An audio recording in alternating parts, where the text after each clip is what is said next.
We are back here at Techno, and Kyle, what story do you have? So I went all the way out to the desert of Nevada to check out a really cool way to harness the solar energy from the sun, even at night. So you can see here, I'm surrounded 600 feet in the air by 10,000 mirrors, all harnessing energy using molten salt. So if you want to check it out, we can see why the future of energy is going to be so bright.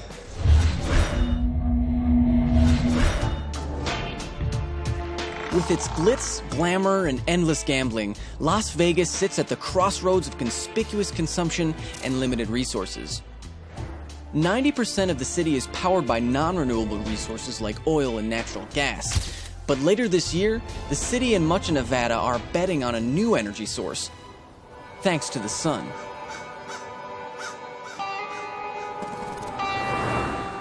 For over 100 years, dusty Nevada towns like Tonopah ran a roller coaster ride of boom to bust. Just 215 miles from Las Vegas, it had one of the richest silver strikes in the West.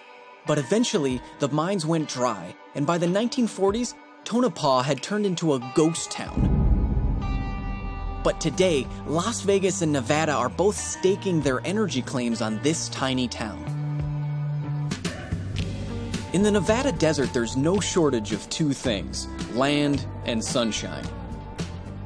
The perfect combination for Solar Reserve to set up the first of its kind solar and storage generating plant.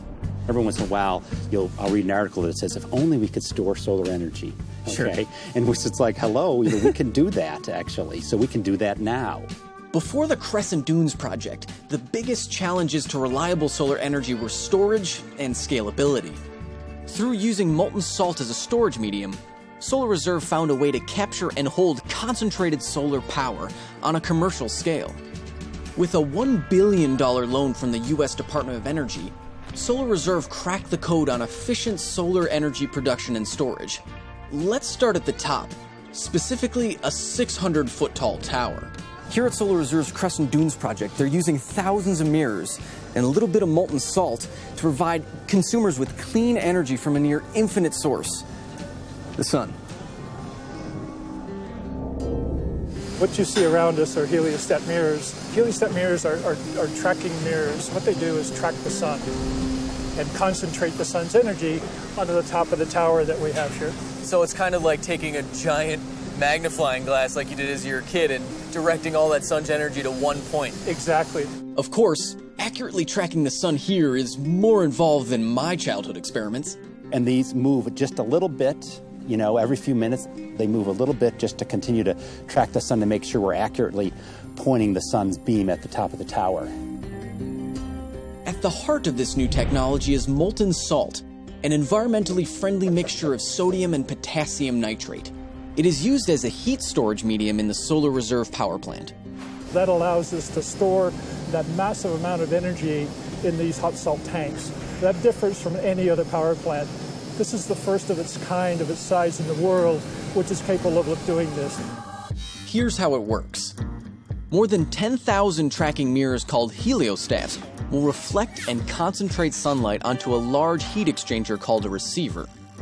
Molten salt is heated to over 1,000 degrees Fahrenheit and flows through the piping. After passing through the receiver, the molten salt then flows through the piping into a thermal storage tank, where the energy is stored. When electricity is required, day or night, the high-temperature molten salt flows into the steam generator along with water, generating steam.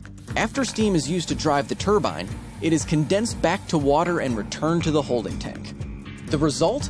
A 100% renewable power plant with zero harmful emissions or waste, with an infinite power source. This plant will put out net power output of 110 megawatts. That's enough to power 70,000 homes here in Nevada. The plant is scheduled to open this year and is about 85% complete. With over 2,000 heliostats left to assemble and install, construction continues at a breakneck pace. They install 60 heliostats a day over 2 shifts. Once in the field, it takes 11 minutes for a heliostat to be installed on its 100-foot base. Emily Deck works at assembling the 3-ton mirrors. Run me through a little bit of what you do to help get this project off the ground. Right now, I'm currently working with the heliostats, the end process of it, when we are securing the screws, the bolts, the thread lock. We're connecting everything and moving it on and shipping it out to the field. It's fast-paced and we're getting them done. Like Emily, William Allen has an important job, one that will likely require a lot of Windex. I think the largest part of our duties will be washing the mirrors, but in addition to that, I mean, they have computers that run the elevation and the azimuth control. There's bearings doing reflectivity tests. You're kind of like the doctor for 10,000 patients out here. 10,347. From our perspective, this, and I think the industry will agree, that this technology really kind of leapfrogs the U.S. into the leadership role in technology.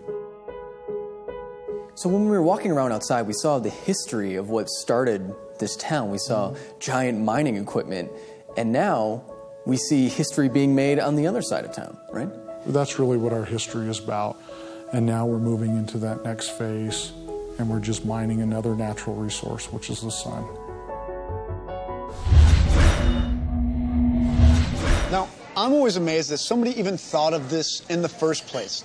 Right. The big hurdles for solar energy really has been harnessing all of it so you can use it later on. Traditionally, there's towers like this in the U.S. and around the world, but you can only use it when the sun's out. Now, if this trend continues around the world, like the company has plans to do, if you have enough space, we certainly have enough deserts in the world. And the thing, Phil, that I really enjoy about this story is using what we already have to solve our problems. That is really great stuff, really fascinating. And up next, guys, I'm gonna eat some bugs.